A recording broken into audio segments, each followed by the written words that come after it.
Hi, My name's J.C. McCauley. I'm Naisha McCauley, and you're watching AccessTV.org.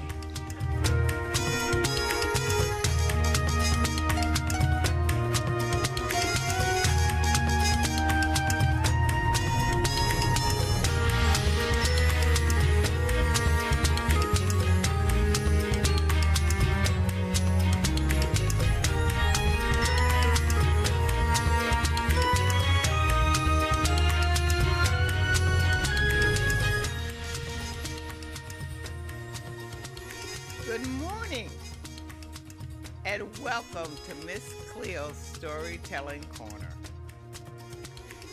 Have you ever wanted to be something and you knew nobody would ever in life believe that you could do that? Have you ever done that? Well, when I was running a nutrition program, people would come to me and say, Miss Cleo, I just wanted to be a nurse, or I just wanted to be a doctor, or I wanted to be this, or I wanted to be that. And their lifestyle, now, it didn't seem like that could ever be possible. But of course, I never said that. I looked at them and I wondered, why would they even think of being that? But I said, okay, we'll work on that.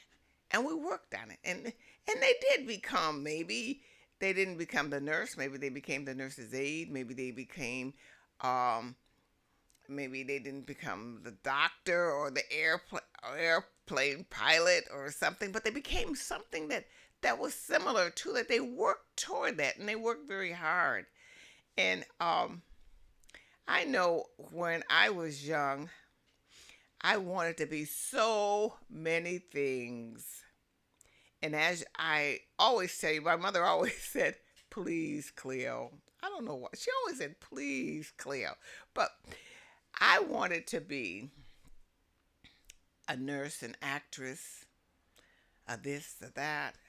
I don't know. I thought I would be something really great on the stage one day. And I wanted to be that so badly, but people laughed at me. Yes, and I was running around singing, jumping, quoting Shakespeare, and of course my own words, and did all kinds of silly things because I wanted to be on the stage.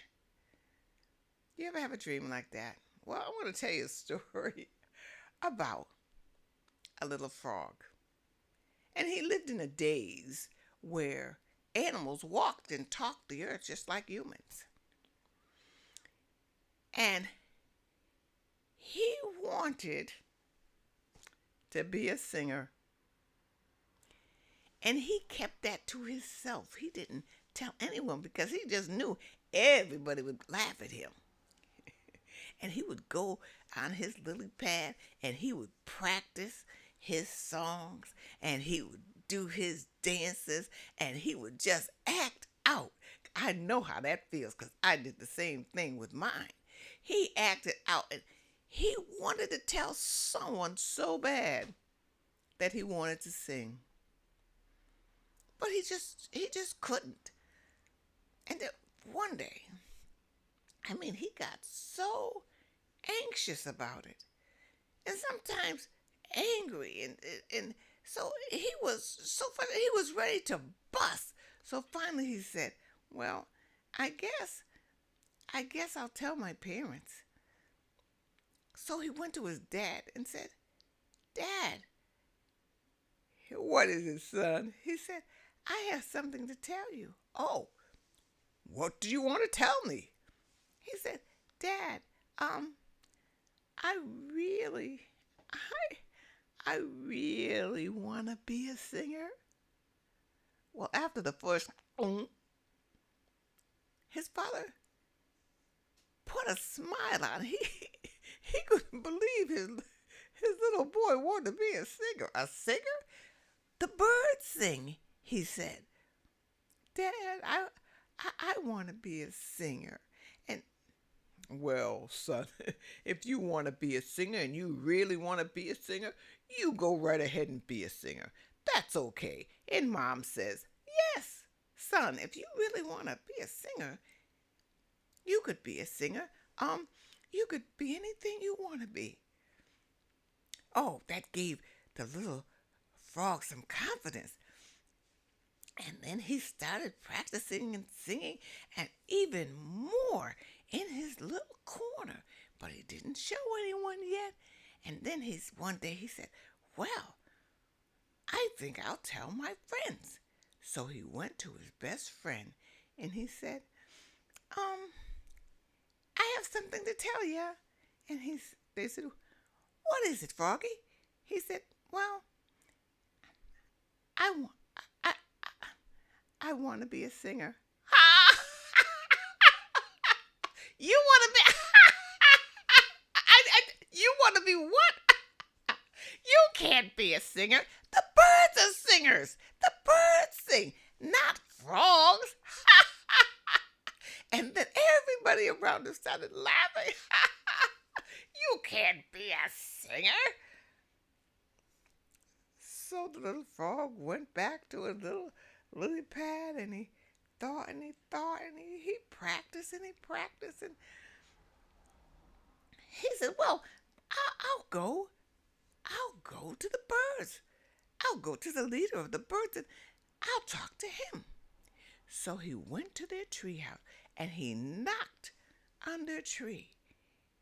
And the leader came and looked down and said, oh, it's just Froggy. Froggy says, can I come up and talk to you? Sure. And he hopped up and went into their home. And he said, what do you want, Froggy? Well, I have something to tell you. Oh, what is it? And they were all excited about hearing what Froggy wanted to tell them. And Froggy said, well,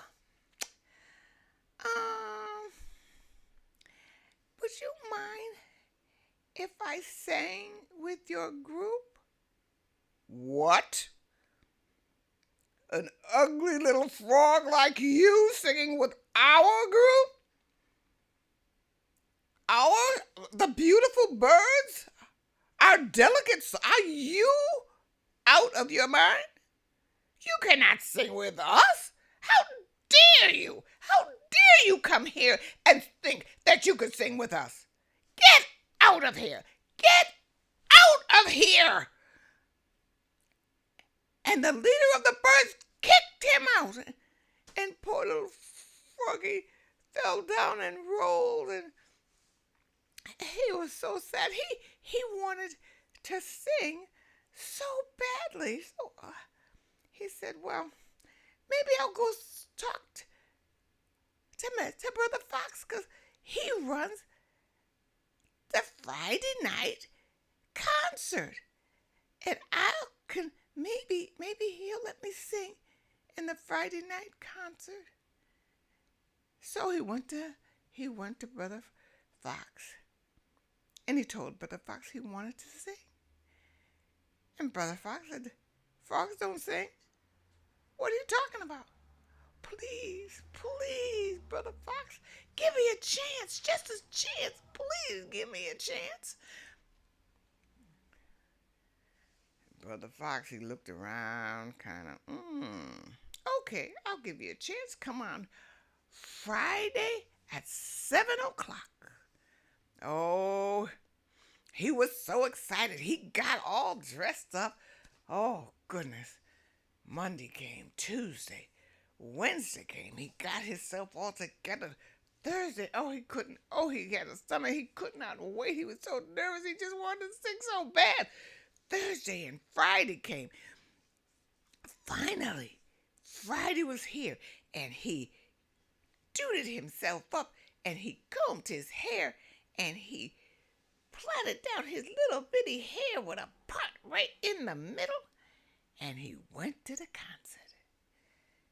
And he was backstage, and he was so nervous. And 6 o'clock came, and he said, oh, even nervous. 6:30 came. Oh, 7 o'clock came, and Brother Fox went out and said, "Good evening, ladies and gentlemen. Tonight we have a treat for you.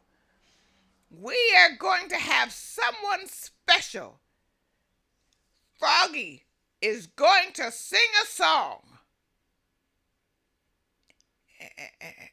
And Froggy was so nervous that he couldn't speak, and he just went out on the stage, and his knees knocked, and he wanted to open his mouth, but he couldn't, and he tried, and he started shaking, and elephant threw something at his face.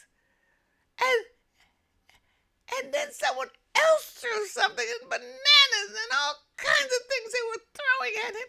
And he was so upset, he ran away, and he hid under the stage.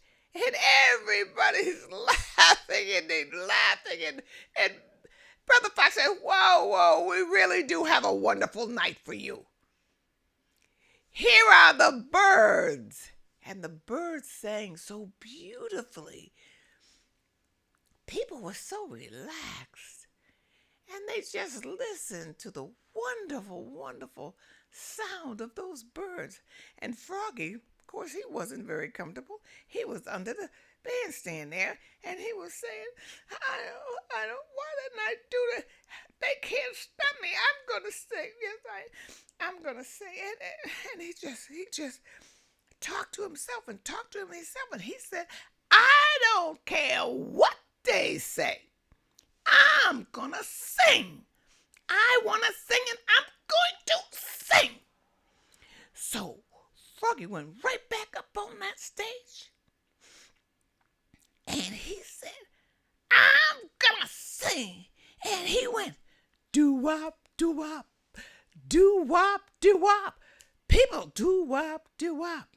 Da-da-da-do. And he started dancing and popping his hands. I mean, he was bebopping it along. I mean, it could have been any kind of dance. And it had rhythm. And he just moved around. And all of a sudden, people just started moving around. Boo-wop, doo-wop, woo, boo-wop. Oh, they was just carrying on that tune. Could you hear that tune? Just think of those tunes. Oh, when you were young. Oh, they was just carrying on. And pretty soon everyone was dancing. And they said, hey, Froggy, you invented something new. A new rhythm. I love it. Yeah. Do-wop, doo-doo. Boo-doo-doo-doo-da-da-da. Oh. You know, and we was just singing, and they were just going. Oh, it was a wonderful time. Yep. That night, they boogied on down for the first time. And what one little girl's grandpa told her, that was the beginning of the boogie woogie. Boom. And that's the story of the little frog that wanted to sing.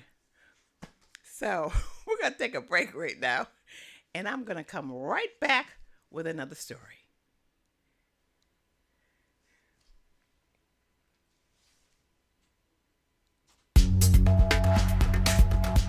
Hi, my name is Cammie Starks. I would recommend any parent to participate in this program due to the fact that it helps us learn about what the kids are learning and also to better our children in the community. And I just give thanks to Lucy, that recommended me to come to the program. And it's just been an honor and finding out the development of the children of the school systems that's very needed. And I just give thanks, and I ask that any parent, friends, family to, participate, because it's very helpful to find out what's going on with the children and also to help the children. And I just give thanks.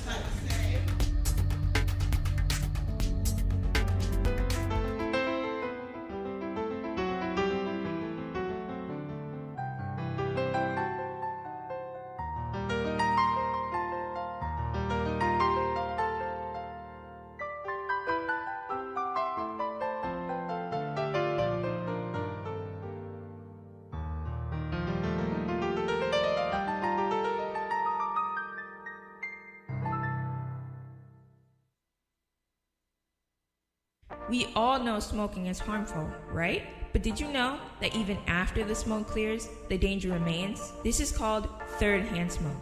Third-hand smoke is the toxic residue left behind on surfaces like furniture, walls, or even clothes. These harmful chemicals can linger for days, weeks, or even months. Young children and pets are especially vulnerable. They can ingest these toxins simply by touching contaminated surfaces and then putting their hands or toys in their mouth. The best way to protect your loved ones? Make your home and car completely smoke-free. Remember, it's not just about the smoke you see, but the unseen toxins you leave behind. Protect your family from third-hand smoke. Choose a smoke-free environment.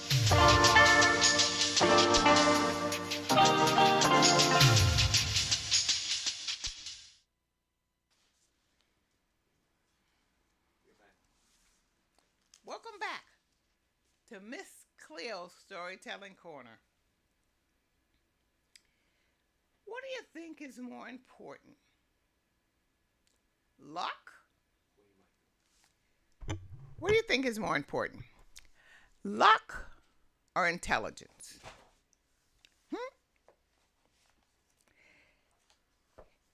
How do you think you got to be where you are? Is it through your intelligence? Or is it something that just kind of happened without you doing anything for it? It just happened to you. Well, what do you think? Well, when I think of my life, there are a lot of things that happened to me in my life that some people say it's just luck. Because I'd say other things, but it's something that just happened. And other people said, well, I've gone to college, I've done this, I've done that, I've searched this out, I went straight to my path, and I worked for this, and now I have it. Well, I heard a story on Saturday, a classmate of mine. And he said, I made my path and I accomplished it. And for my children, I also made a path. And I thought they would go through and accomplish what they wanted to accomplish. I don't exactly know what they were going to be, but I knew that this was the road for them to take to get what they wanted. So his son went off to college, and his son stayed in college, UConn, 6 weeks, left there and never went back. He could not believe this. He was pulling out his hair. What in the world are you thinking of? He says, I'm going to go into business. You're going to go into business? I mean, I couldn't think of what business he was going to, but he said, so he tried one business after the other, and finally he found a business that he wanted to be in. And he studied, and he became an LLC. And his father said, well, why did you do all of that work when I'm a lawyer? I could have done that for you. He said, I studied, and I did it for myself. And he did. He did it for himself, and he became a big success. No college. But he learned. He studied, and he learned, and he decided what he was going to be, and he became just that. And that really is a true story. And his daughter went off and did the same thing. A couple of weeks in college, bam, she was gone. She said, no, I'm not having this. And she went out to set her trail and set her path to what she wanted to be. And she became just that. No college. They probably had some training somewhere, but not the path that was set for them. So, was it luck? Was it intelligence? What was it? Well, this story that I'm going to tell you right now is a story about intelligence and luck. Well, Luck was sitting on a bench one day, minding his own business. And along comes Intelligence and sits beside him. He says, "What are you doing?" He says, you have nothing to do here. Go." He says, "Can you make someone's life better? Can you influence someone's life?" "No, I am more influential than you." Well, that was the days when Intelligence was just beginning, and he didn't understand. He said, "Well, I'm just as good as you are. You know better than me." And Luck said, "We'll see." He said, "You see that young man over there with a plow in his hand?" He said, "Jump into him and see what you could do. And the one who does the better will be the most important." So Intelligence jumped into the young man. And as he was plowing the field, all of a sudden he got this feeling. He says, "Do I want to do this my whole life? Plow fields, work hard like this? No, I can have a better life than this." And he went to his father and he said, "I'm not doing this. I'm not doing this my whole life. I don't want to plow the fields and work hard like this all of my life." And the father said, "If you choose to go, your brothers will inherit the cottage." And he said, "So be it." And he went off to be a gardener. And he became an apprentice to the king's gardener. And the gardener taught him all that he knew. But he was even more intelligent than the gardener. He was more creative, and he just started making the garden look so beautiful. And he did not listen to the gardener anymore. He just did his own thing, and the garden became so beautiful. At first, the gardener was very angry. But then when he looked around and saw the beauty of the garden, he was no longer angry. And the king and the queen and their beautiful daughter would walk through the garden and admire how beautiful it was. The king's daughter was very beautiful. There was only one thing about her. She did not speak. And the king sent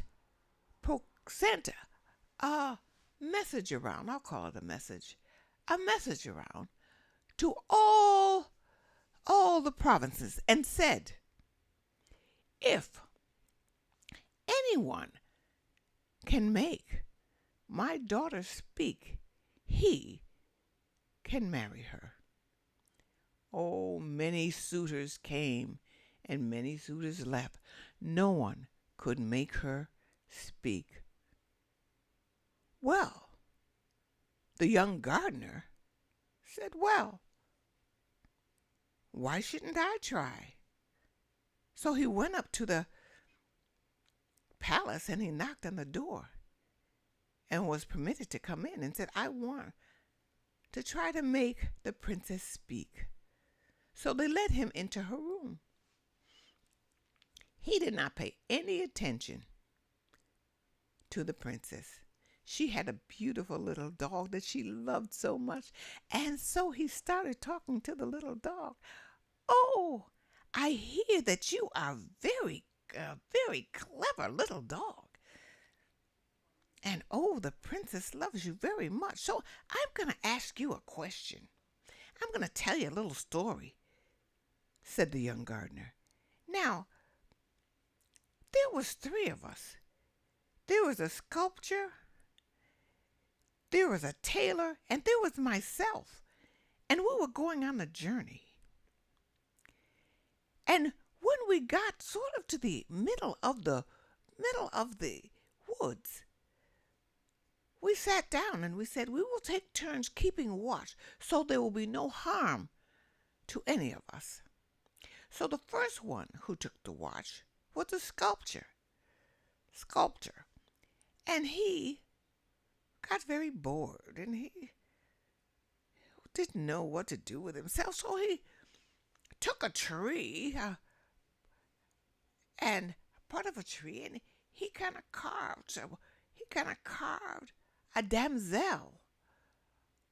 Oh.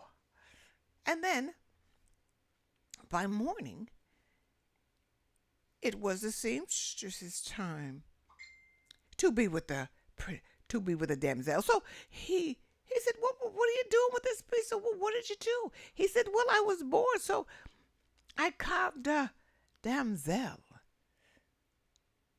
Is she not is she not pretty? Oh, so you can sew her some clothes. So he got right to work, the tailor, and he started sewing and sewing and sewing and cutting and sewing until he made her a beautiful gown.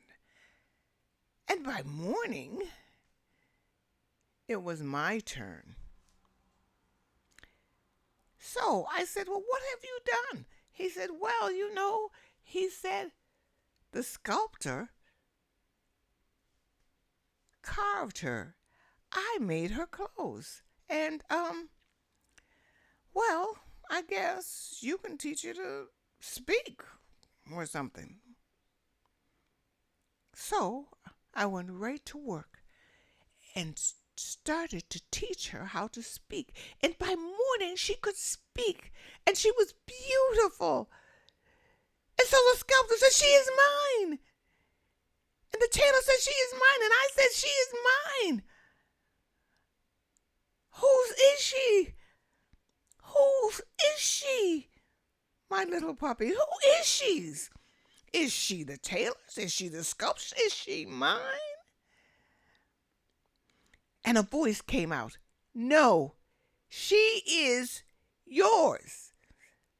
Because he just carved her and she was nothing, and he just made clothes. The tailor just made clothes, and she had no voice. She had nothing until you taught her to speak. She belongs to you. Oh, the young gardener says, yes, and you belong to me. And the king looked, and the counselors looked and said, no, we will give you a handsome prize for this. We will pay you well, but you cannot marry the princess. You are only a peasant. You cannot marry the princess. The young gardener said, the king said, whoever teaches his daughter to speak or makes her speak, he will be the one who marries her. And what the king says is law. Is not the king going to follow his own law? How dare he, your majesty? How dare he speak to you like that? He must die. Cut off his head. Cut off his head. And they put the young gardener in a wagon. And they took him to the place where executions happen. And the executioner was there and had him kneel. And as the executioner was lifting his axe, a wagon came fast, quickly through the woods and to the point where they were, and they said, "Stop! Stop! Please stop!" It was the princess. The king has changed his mind. The king will knight him.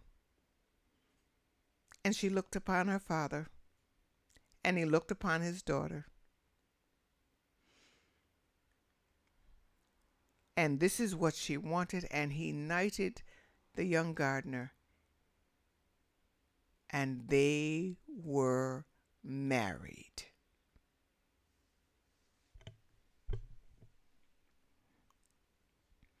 When did luck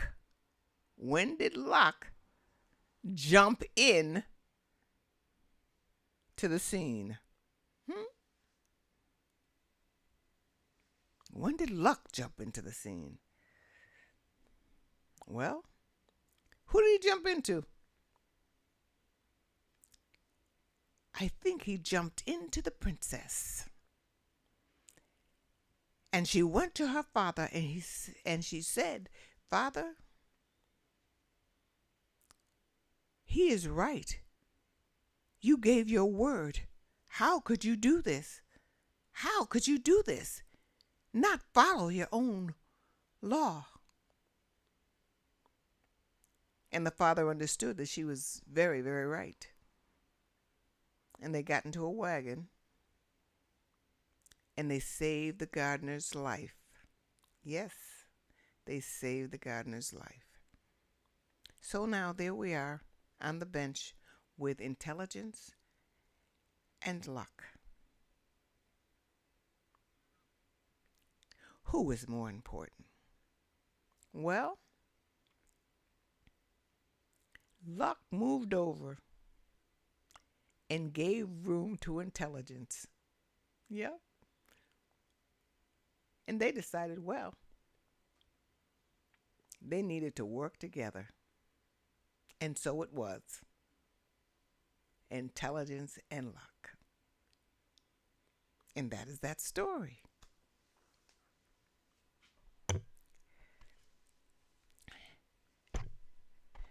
During that story, I forgot a little of my words. Proclamation. That's it. You know, I was sitting there and it was going through my head. I said, and the king put out a proclamation. And that word would not come into my head. Luck did not help me out that time, nor did intelligence, but I got it after. So it was a proclamation. But the story was the story.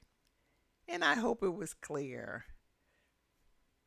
So that is the end of that story. I have a poem to read this morning. And I said to myself, does this have anything to do with the stories that I'm telling? And I said, not really. It does not have anything to do with the stories, but I loved it. I found it yesterday, and somehow it touched me, and I hope it touches you. The same person, Linda Goss, also wrote The Little Frog Who Wanted to Sing. So she wrote both of these.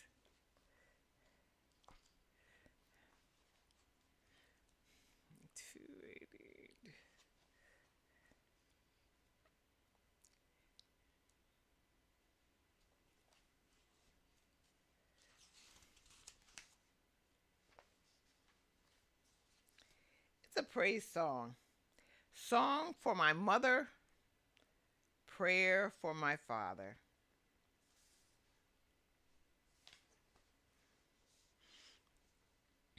My mother was no Harriet Tubman.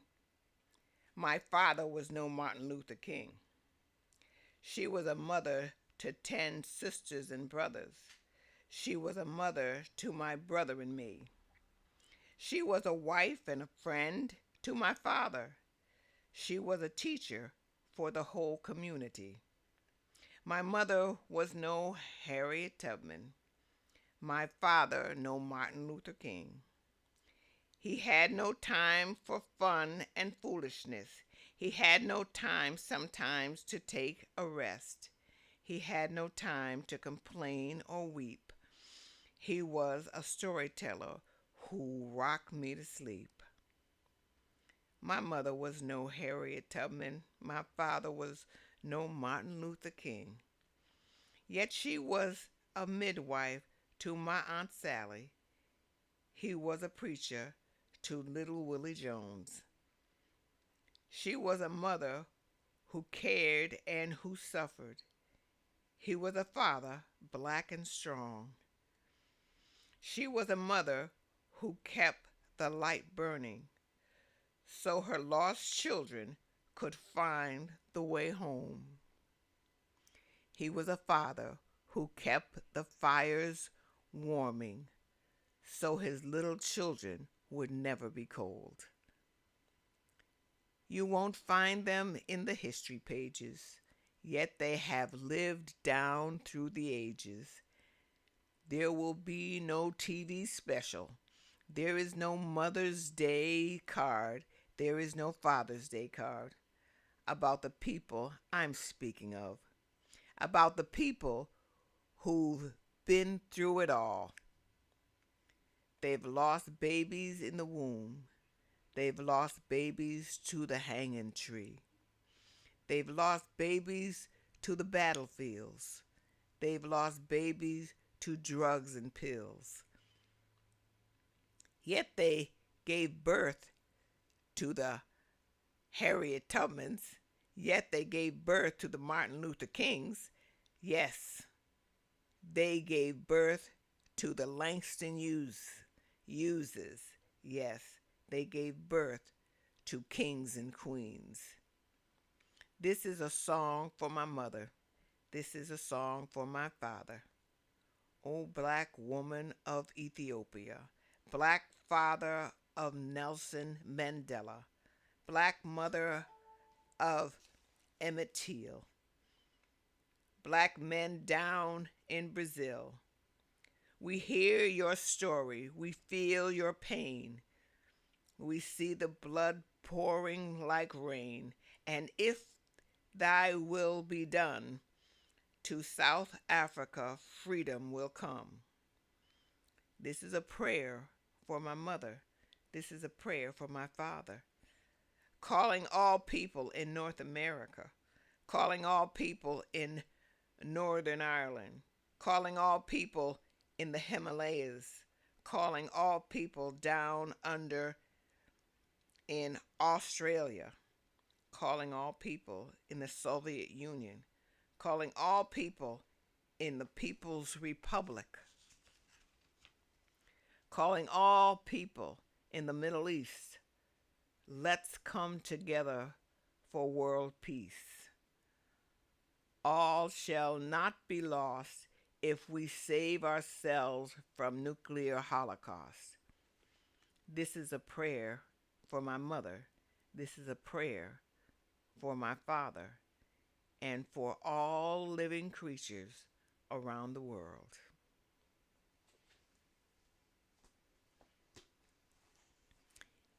And that ends our program today. I hope you enjoyed it.